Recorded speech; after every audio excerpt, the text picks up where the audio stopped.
What's up, everyone? It's DSP, and it is once again a launch day unboxing. What we have here today is a game that I have been anticipating for quite a while because I've been looking forward to like a thriller type game ever since I played Heavy Rain earlier this year. Here we have Alan Wake, and by the way, this is the collector's edition for Xbox 360. And what that means is you get a lot of really cool extras that I, so far, am pretty pleased with. So let me show you. First of all, you might want to say, why the hell is the box so fucking thick? I don't understand, why it's so thick. Well, the reason is, it looks like a book. And look at how cool this is. You slip the case off.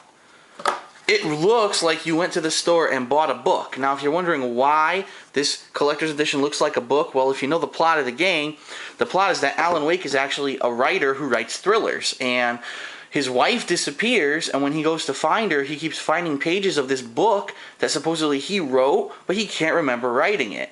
So this is kind of a really cool take. This is, I guess, supposed to be the book that he doesn't remember writing. And as you open it here, you see Alan Wake, and it has his signature as if he were the real author of this book, which is pretty cool.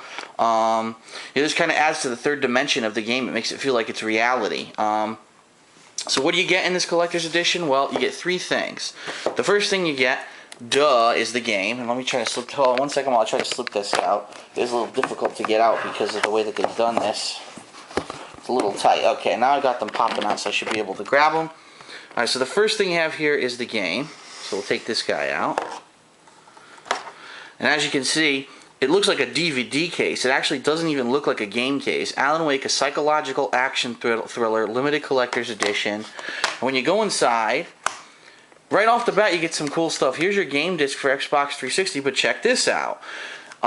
Remedy, who are the people who developed this game, are going along with what a lot of game developers have been doing recently, and basically they're giving you additional add-on content for the game for free because you bought it, because you didn't rent it. So it says right here, do not discard game add-on content, Alan Wake.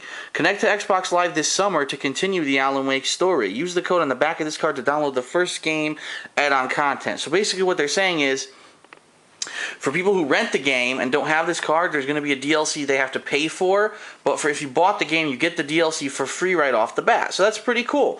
Right off the bat, there's replayability. After I beat this game, I'm going to want to keep it because I get free DLC. And if you remember, they did that with Heavy Rain, and now they're doing it with Alan Wake. Pretty fucking cool. So that's, comes with that. Your standard instruction booklet. Just to note, the instruction booklet is in full color, which is a very nice addition. A lot of the booklets these days look like shit.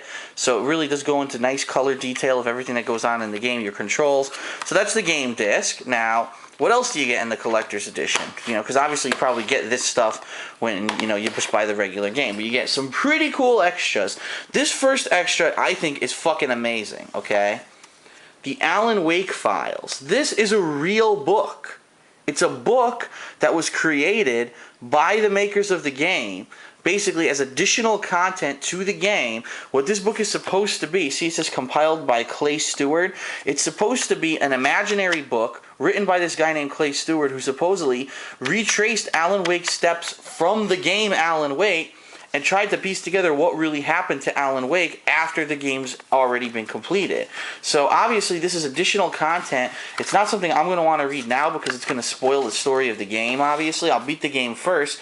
But look how fucking cool this is. It's full color. I mean, look at this. All kinds of content from the game. You got pages from Alan Wake's journal are in here, which are in the game, but now you also have them in the book. You can read them. All these different interviews that he apparently performs with some of the characters of the game, the supporting cast. How cool is that? I mean, they're really treating this like it's a real thing, like it was a real guy who went out and did research on what happened to Alan Wake, as if this were a real story. And as you can see, I'll flip through a little bit more. Full color, really nice presentation, hardcore book, hardcover book, sorry. It's not hardcore, there's no nudity in here, sorry. But interesting, it has all kinds of artwork from the game, articles like they were taken from a newspaper. Very nice. I believe it's over, it's 130 page book. And here, even in the back, they have a pretend picture of Clay, pretending like he's a real author, just like if you went and bought out this book at a bookstore. So it even has fake reviews on the back from fake places that don't exist, like The Whole Truth Truth newsletter and Close Encounters Quarterly. So pretty damn cool. I mean, this is adding a whole new dimension to the game, basically making you feel like after you beat the game, you're not done yet. You have to read this to see someone who was investigating Alan, you know, what he found about the whole story of the game. And I would almost hope that this kind of leads into that summer DLC content. So you get that really cool book, and then last but not least, you get a third case here, Alan Wake, and inside here you get a soundtrack CD, which has the soundtrack from the entire game, which is going to be cool because when you get a thriller game like this, a lot of the ambient music of the game and the maybe scary music, you like to maybe use that in videos later on or something like that. This is cool. They give you the soundtrack to the game and then also a bonus disc where I'm sure there's going to be all kinds of additional content. I'm sure it's going to have, you know, probably developer commentary, things like that, maybe development art. I'll check that out later, but really, I mean, the soundtrack, I can't wait to, once I play the game, I can't wait, if there's a song that I really like, to start listening to the soundtrack. That's going to be cool.